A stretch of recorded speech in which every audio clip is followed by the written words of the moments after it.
Hello friends, मेरा नाम है हेमलता कुमाऊत और आज मैं आपकी फ़िज़िक्स की क्लास स्टार्ट करने जा रही हूँ 12th क्लास की। और इसमें जो चैप्टर है वो है चैप्टर फर्स्ट, विद्युत आवेश एवं क्षेत्र।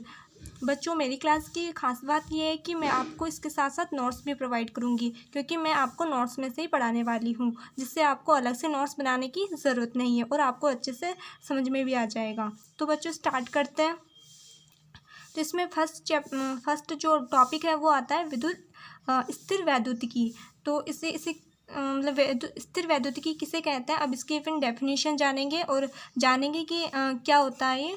तो आगे है भौतिक विज्ञान की वह शाखा जिसमें स्थिर आवेश या आवेशों के समूह के बारे में अध्ययन किया जाता है, स्थिर वैद्युतिकी कहलाती है। स्थिर वैद्युतिकी कुछ ही नहीं है, एक भौतिक विज्ञान की एक शाखा है और जिसके अंदर अपन जो आवेश होते हैं ना, उनके बारे में या उनके जो समूह होते हैं उनके बारे में अपन डिटेल से पढ़ेंगे, उसे ही अपन स्थिर वैद्युतिकी कहते हैं। और इसके कुछ अनुप्रयोग भी होते हैं। इसके अनुप्रयोग कहाँ कहाँ होते हैं, वो होते हैं छायाप्रति मशीन में, कंप्यूटर प्रिंटर में और स्थिर वैद्युत स्मृति में, भूकंप लेखी में, इनमें इसका यूज़ होता है। तो इसके आगे बढ़ते हैं अपन। अब अपन जानेंगे विद्युत आवेश के बारे में। किसी पदार्थ का वह गुण जिसके कारण विद्युत क्षेत्र एवं चुंबकीय क्षेत्र उत्पन्न हो, विद्युत आवेश कहलाता है। विद्युत आवेश कुछ नहीं, पदार्थ का एक गुण होता है।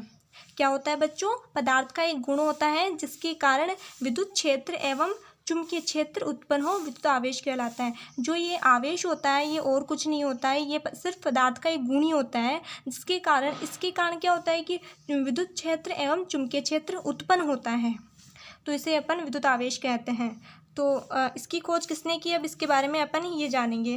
लगभग 600 ईसा पूर्व ग्रीक निवासी थेलेस नामक व्यक्ति ने एम्बर नामक पदार्थ को ऊन से रगड़ा, तो रगड़ने पर वह कागज के छोटे छोटे टुकड़ों को, वह मिट्टी के कणों को अपनी ओर आकर्षित कर लेता है। एम्बर को ग्रीक भाषा में इलेक्ट्रम कहा जाता है। इसी आधार पर विद्युतिकी, इलेक्ट्रिसिटी, स्थिर वैद्युतिकी, इलेक्ट्रोस्टैटिक्स, इलेक्ट्रॉन विद्युत चुंबकीय, इलेक्ट्रोमैग्नेटिज्म आदि का नामकरण हुआ। इसी प्रकार कांच की छड़ को रेशम से, एबोनाइट की छड़ को बिल्ली की खाल से, प्लास्टिक की छड़ को ऊन से रगड़ने पर इनमें भी एम्बर की भांति गुण उत्पन्न हो जाते हैं।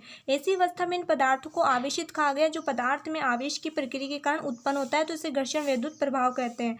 मतलब आवेशित इन पदार्थों को क्या कहा, जो इन पदार्थों में अपने इनको रगड़ा, जिनमें ना आवेश इधर से उधर मतलब ट्रांसफ़र हो गया एक दूसरे में, जो इन पदार्थों का मतलब ये आवेश प्रकट करने की जो ये प्रक्रिया होती है ना, जिनके कारण आवेश उत्पन्न होता है, तो इसे क्या कहते हैं हम, घर्षण विद्युत प्रभाव कहते हैं। यानी कि घर्षण के कारण जो आवेश उत्पन्न होता है ना, तो इसे घर्षण विद्युत प्रभाव कहते हैं। बस यही इसके अंदर।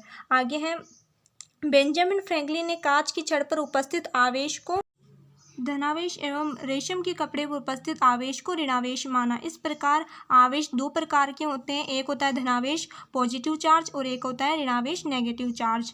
आगे है सामान्य अवस्था में प्रत्येक परमाणु में इलेक्ट्रॉन की संख्या ऋणावेश, उसके नाभिक में उपस्थित प्रोटॉन की संख्या धनावेश के बराबर होती है, इसलिए परमाणु विद्युत रूप से उदासीन होते हैं।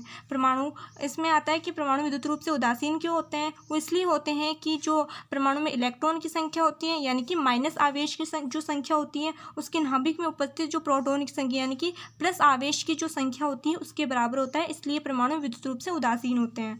आगे आता है परमाणु की विद्युत उदासीनता को समाप्त करके आवेशित कणों को उत्पन्न किया जा सकता है। यानी कि जो परमाणु की मतलब जो प्लस आवेश और जो माइनस आवेश जो बराबर हैं, उनको अगर अपन माइनस आवेश को बड़ा कर दे या धन आवेश को बड़ा कर दे तो परमाणु विद्युत उदासीन नहीं रहता है। इलेक्ट्रॉनों की कमी वस्तु को धनावेश एवं इलेक्ट्रॉनों की अधिकता वस्तु को ऋणावेश प्रदान करती है। मतलब जब अपन इलेक्ट्रॉन किसी परमाणु में से अपन इलेक्ट्रॉन अगर निकाल लेते हैं तो उसमें इलेक्ट्रॉनों की कमी होती है, यानी कि धनावेशों की अधिकता हो जाती है और उसमें धनावेश उत्पन्न हो जाता है। एवं इलेक्ट्रॉनों की अधिकता, जो इलेक्ट्रॉन जब किसी परमाणु को अपन इलेक्ट्रॉन देंगे तो इसमें इलेक्ट्रॉन की अधिकता हो जाएंगे, यानी कि उसके अंदर माइनस आवेश बढ़ जाएगा।